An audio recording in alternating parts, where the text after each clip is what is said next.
Hi everyone, I'm Reverend Stephanie Butler Adams, and this is Sisters on Sacred Grounds, where we use affirmations, music, and coffee to create a dialogue which addresses an array of real-life issues, emotions, expressions, and experiences that only our music and its lyrics bring about, specifically in women, relationally, culturally, and spiritually, across both sacred and secular genres.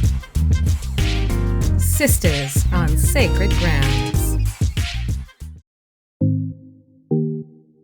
In this episode, Ty Scott King tells her story as she shares her journey of a Jamaican-born, U.S.-bred prolific writer, poet, and rapper who's been commanding and blessing audiences for over 2 decades. From appearances on TBN to the U.S. Pentagon, this light bearer uses her many gifts to spread the gospel of Jesus Christ. So sisters, we're in for a treat. Grab that coffee and croissant, and let's get ready.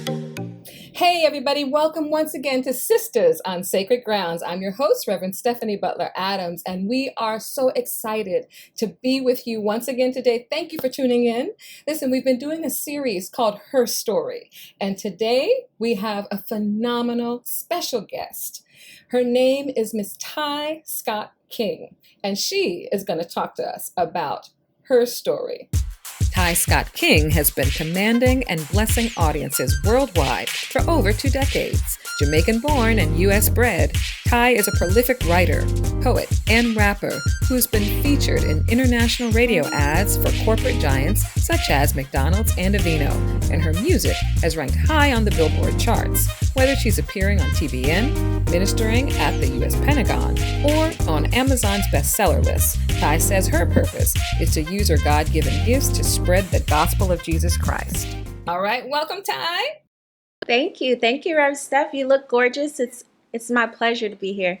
Thank you. No, it's our honor. Okay. See, a lot of folks may have heard your artistry and may have heard even a little bit of your music, but I don't know that they really know you, Ty.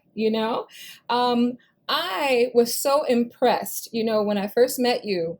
There's a few things that come out just in your whole, if I can call it aura, but there's a sense that I have about you. 1, that you are prophetic. 2, that you are an educator. 3, that you are a writer. And 4, that you are passionate about what you're passionate about. Is any of that right? Oh, that's a blessing. It reminds me of the first time I spoke with my husband, and he was like, "Oh, I'm like a profiler. I can tell a couple of things about people as soon as I meet them." And I was like, "Tell me about me." And the only thing he did not guess was that I was a rapper. He guessed educator like you. He guessed teacher like you. Well, same thing, right? He guessed something else that was right, and then he didn't get the rapper part. But yeah, I'm blessed that those are the things that you saw when you saw me. Yes. And what I want to know is, as a writer, a poet, a rapper, we're going to get into that part later, but which came first for you? The rap, the poetry, or the confidence? Or the confidence. Well, yeah, I know that the confidence didn't come first. The writer, the poetry came first. That was really the first thing that I knew at a very young age, right about when I was about 8. I wrote something and one of my sisters saw it and asked me who wrote it. So that was kind of like a light bulb went off, and I realized she sees it as something significant, so I probably should too. And so the poetry came first, then the confidence kind of grew in that phase as well, and then the rapping came later on.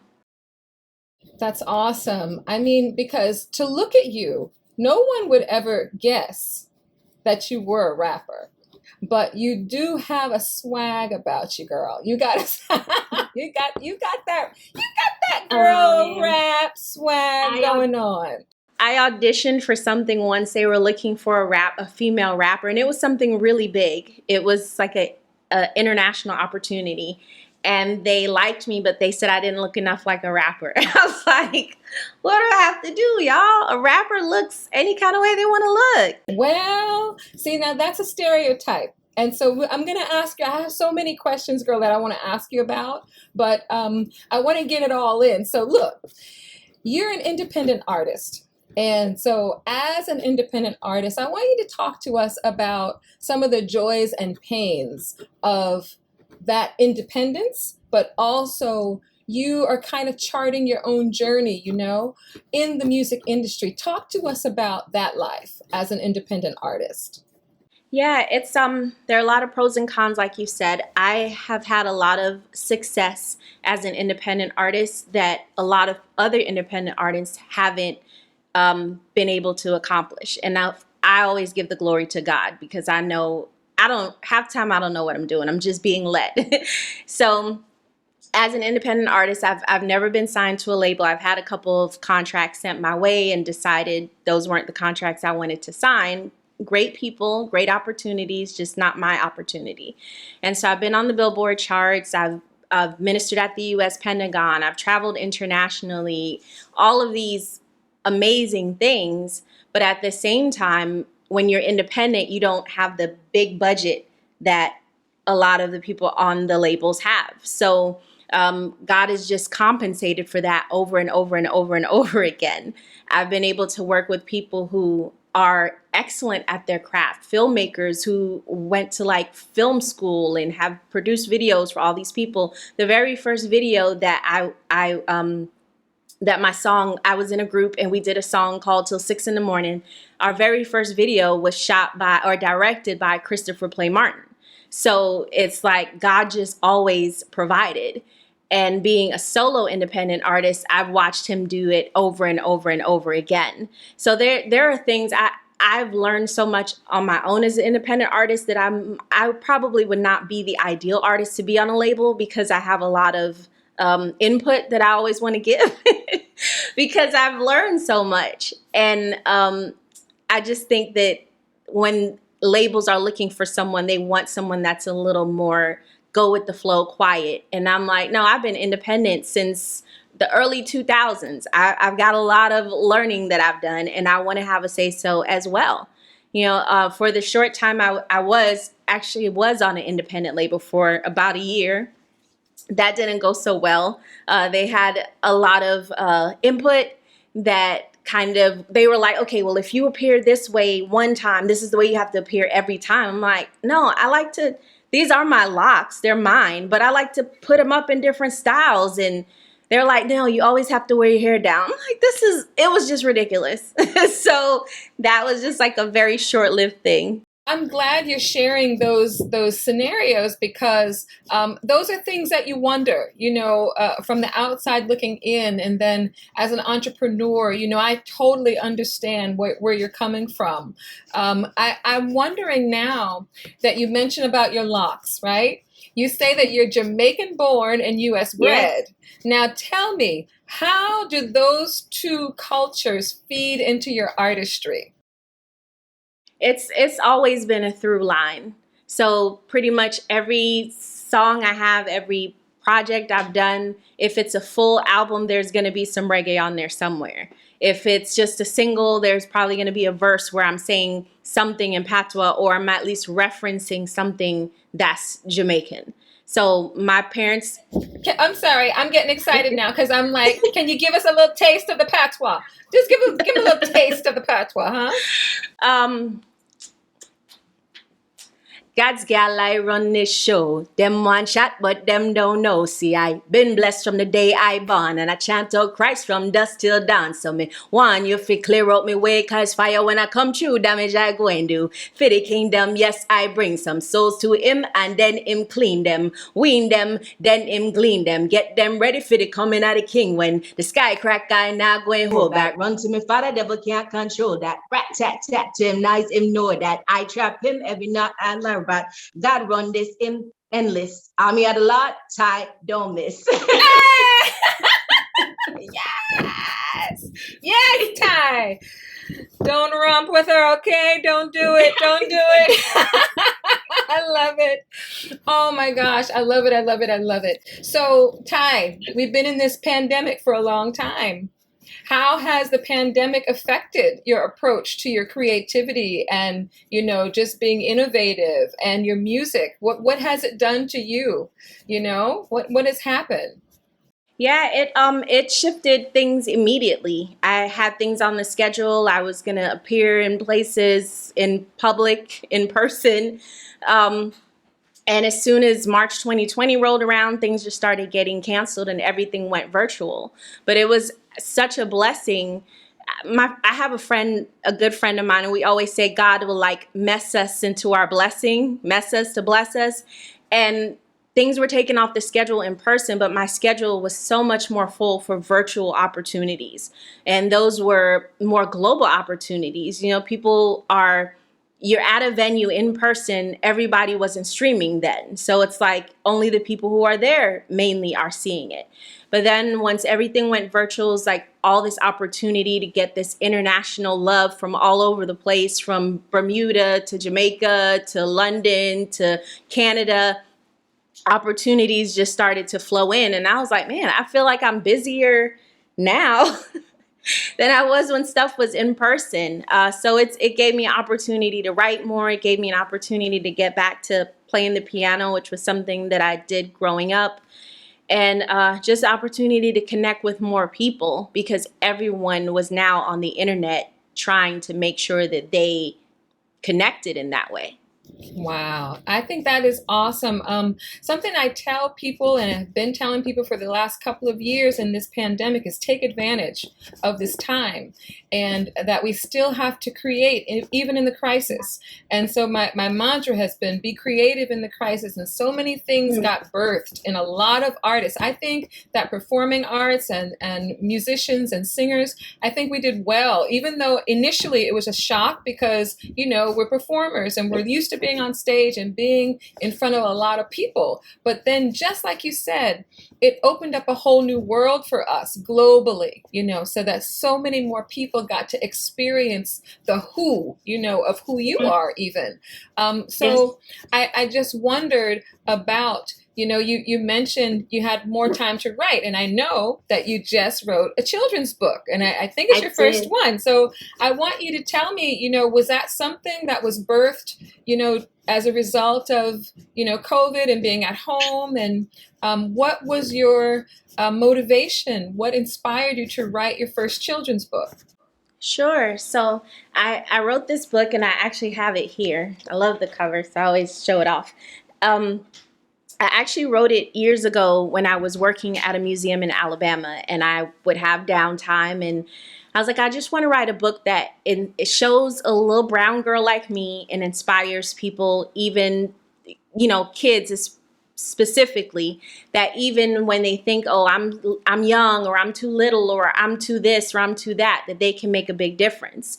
And so I wrote the book years ago. I'd been working with an illustrator, PQ Brown, for about a year before the pandemic hit.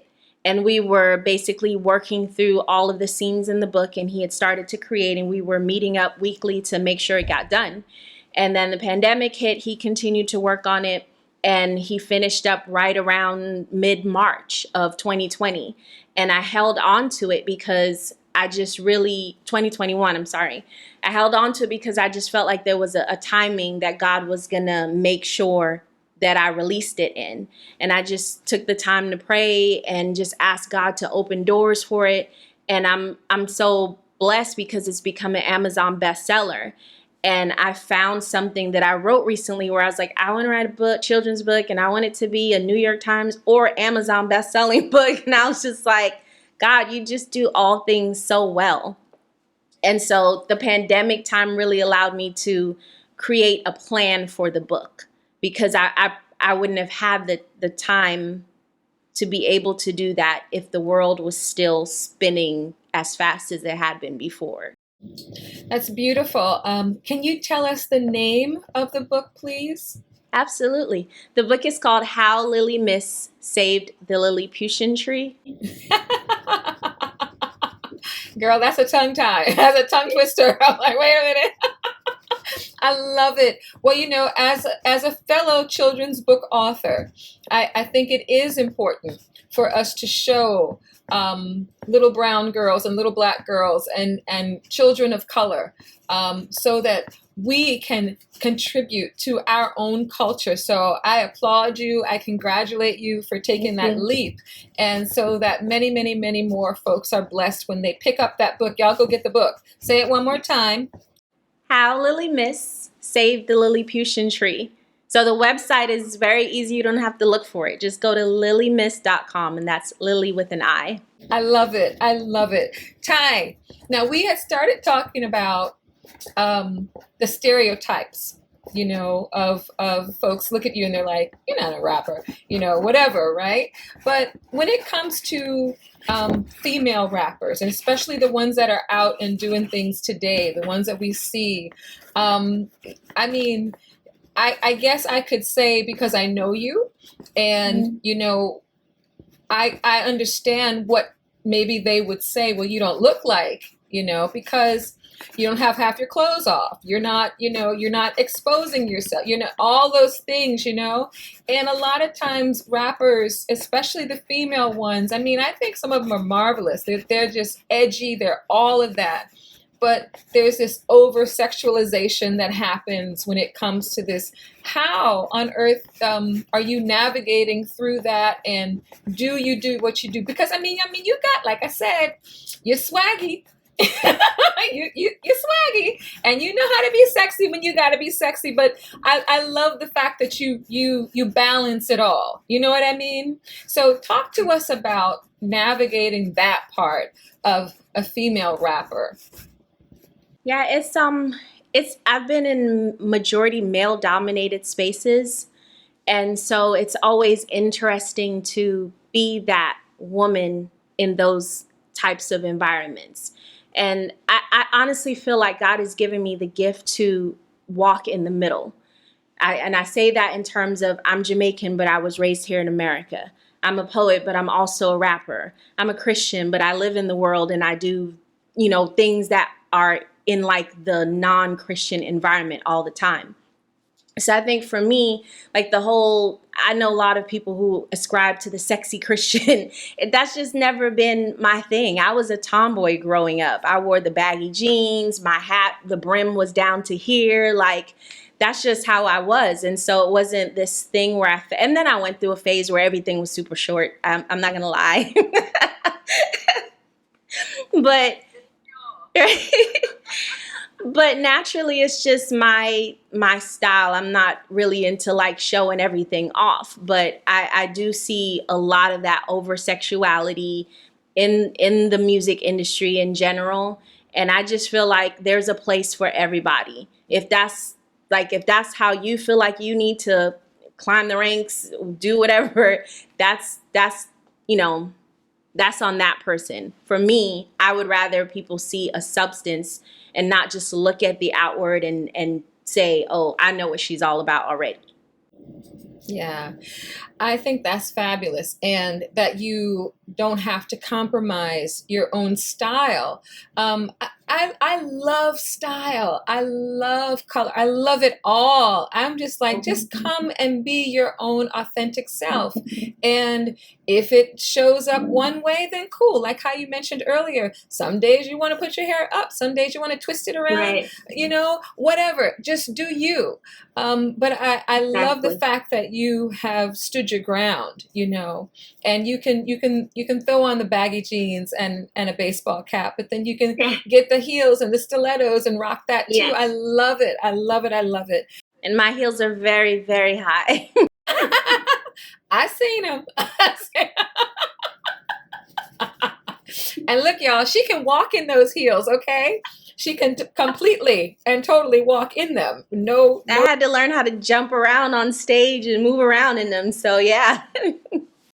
Well, look, I'm a dancer, and as a professional dancer, we get a little bit of that same thing, of what you get as a female rapper, and people trying to think, oh, well, you're a dancer, It's like an exotic thing. Now, when I was dancing professionally in the secular world, that was one thing, and we're Mhm. used to being on stage. But now, in the sacred spaces that we run in the churches, all of that. I'll speak for myself and dance. Sacred dance and liturgical dance has not always been, and still in some circles, not always been accepted and embraced, by the church. How about you and hip hop, in the church? Like, how really has the journey been for you as first of all, a female, hip hop, rapper, poet, and you're going into the church and say, this is me, this is my Oh style, yeah. this is my flow. How has that been for you? I'm glad you asked that question. I was actually, my first book that I put out many years ago was a poetry book. And I was just sitting here reading through some of the poems. And one of the poems that I was reading was talking about that. Like, I remembered how I felt when I wrote that poem. And it was like, okay, I'm getting pushed on all these sides. And you're saying I'm not Christian enough. I'm not, all these things. And the how I felt sometimes like, okay, I'll just abandon my calling because I feel like that's what the church is trying to get me to do anyway, because I'm not willing to fit into this box. But then it's like, no, there's nothing out there for me in the world, and you can't push me out of what God has for me. So you're just going to have to deal with me.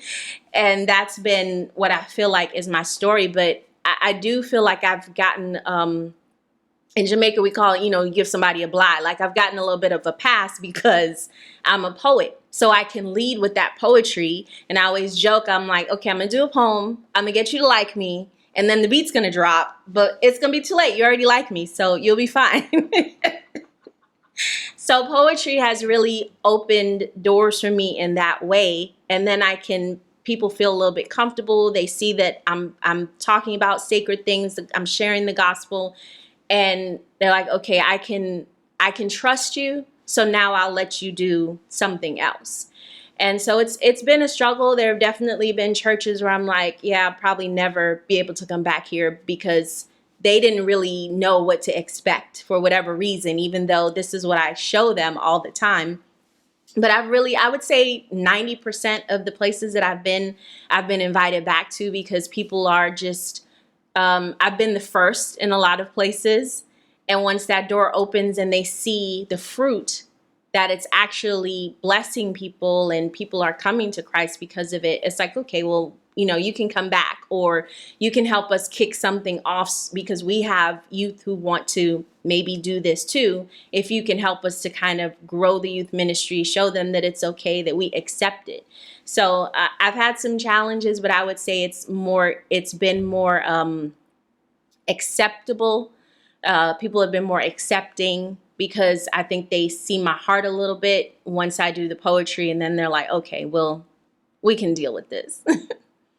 Yeah, I mean, one of the things that I really I love about your music is the lyrics, and writer to writer, it's brilliant, and when you match the lyrics to your culture, to the word of God, to the inspiration, to the beat, you hit it right there. Like when the beat drops, well, we're all into the lyrics and the storytelling, where I'm getting to my point, right? Because I feel like you are a storyteller. Do you feel that? I mean, I know you're a writer and you're writing, but you're telling this story. I think of some of the songs that, and by the way, I use Concrete as my warm up across the floor. That's my warm up song. Y'all better go check it out. But anyway, do you feel like a storyteller at all? Yeah, How do you feel? absolutely. I feel like my first gift is writing. And then out of writing comes the poetry, comes the rap, comes the authoring the books. But at the foundation, it's the ability to write, to convey what's on my heart, to be able to watch someone and tell their story, or what I think is their story. I love to people watch. So building stories based on what I think is happening in someone's life. Or if someone comes to me and shares something, it's like it's always kind of piecing together, how can I get this message out? How can I share this story? So yeah, you hit the nail on the head, because that's really the foundation of it all. Speaking of concrete. Beautiful. It comes across very clearly, whether you're singing it or rapping in patois or you're doing it in English or whatever language you do it. It's about the connection. And so the clarity, again, making a reference to the dancer. We're always talking about our lines and clarity in our movement and our movement vocabulary, and yours is very clear. And so, anybody that hears you could appreciate that. So when you're talking about people watching, let's talk about you and your husband, Sunny. Now, one of the other things that I really, really appreciate and love is that you are a couple who work together, who collaborate together creatively, and so forth. And, it's like your business partners, as are Steve and I, so that's why I say I love it. I just love, love, love when couples can work together. But I know it ain't easy all the time. Bush just said it's not an easy road. Here's my question. How do I want to say it? What have you learned about yourself and your artistry through the eyes of your husband? What have I learned about myself and my artistry through the eyes of my husband? I have learned to, I think, just relax more. Just let it flow more. My history in the industry created this level that I appreciate, but also that I could have possibly drowned under, trying to just always outdo the last thing. I always had it in my mind, is this going to be better than the first album? Is it going to be better than that? Better, always wanting to top myself based on what I thought people expected. And so my husband is an artist, and he's more, it's like I'm trying to find the right word. He is committed to what he does, but he is not concerned about how people are going to receive it. Whereas I was more concerned about that. Not that I was writing for people. Ultimately, I know it's onto God, but I was like, I got to make sure it's this and it's that. Like, it has to be 1,000%. Otherwise, it can't leave this house. And he, I feel like, showed me and taught me to just trust myself. Trust that it's going to be great because I put my greatness into it. Trust that it's going to be great because God anointed me to do it. So through his eyes, I think I've just seen, like, the greatness is there, Ty. Just lean into it and be free. Oh my gosh, I love that. I don't know if it's a man thing or what, but they always be like, relax, you got this. And on the inside, we're like going, what are you talking about? Exactly. But I love that. And it's so important that you have someone like him, in your corner. Really, come on, girl, you got this. Relax and let it flow. It's a beautiful thing. Absolutely.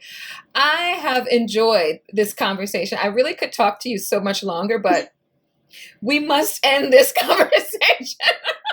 But listen, I want you to come back to Sisters on Sacred Grounds. Hopefully, maybe later in the new year, as you're moving, before you fly the coop and become, everything that God has in store for you. I want you to come in person. Prayerfully, we'll be doing those things again soon. But here at Sisters on Sacred Grounds, one of the components of who we are, we talk a lot about self-care. and we talk a lot about affirmations, not just talk about it, but we do them. And I love to give our audience, especially the women, affirmations, affirming words of encouragement, and give them areas in their life that, hey, you've got to take care of you, not in a selfish way, but in a self-care type of way. And I was wondering, instead of me closing with an affirmation of sorts for our audience today, I would love it if you would, in your own way, affirm the sisters, the young women who may be watching, the not so young women, just the sisters who are watching, affirm them in their stories. Today we've heard your story, but we all have one, And would you be so Yeah, kind absolutely. as to share some affirmations in your own way? Absolutely. Um, I always remind myself that God is working all things together for good, and that the gifts that He has put inside of me, that those gifts will make room for me. That's what the Bible says. And so I just want to encourage you all to remember that everything God has put into you is for a purpose, and that He will order your steps according to His will. And His will is amazing. Like, He will outdo all of the things that we think are like the top things. He's got exceeding abundantly above that in store for us. So when I wake up in the morning, I always remind myself that it's possible.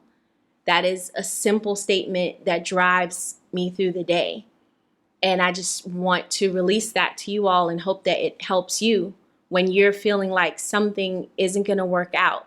You're not capable of doing something. God isn't going to make a way. Can this be what I have seen in my vision that it's going to be? Remember that it's possible, and that no good thing will God withhold from you, because you are His daughter, and He loves you, and He wants the best for you. Wow. Oh, I receive it. Sisters, I hope you receive that. Nothing is impossible with God, and He's not going to withhold any good thing from us. I love that, Ty. I love it. I love it. I love it. Now, Ty, tell us, our sisters, our brothers, our aunties, our uncles, anybody that's watching right now, how can we find your music? How can we follow you? Where do we get the stuff? Absolutely. Fellas, I didn't mean to leave you out. You can find me at tyscottking.com. That's TYSCOTTKING.com. That'll take you to everywhere I hang out online, which is Instagram, Facebook, YouTube, all of those pages. And it will also take you to where you can purchase my book, my music, my poetry, anything you'd like. That's tyscottking.com. All right. Well, once again, Ty, thank you, thank you, thank you for joining us today on Sisters on Sacred Grounds. And thank you for tuning in once again. We love you. We want you to stay safe, to be well, and always stay beautiful. We'll see you next time.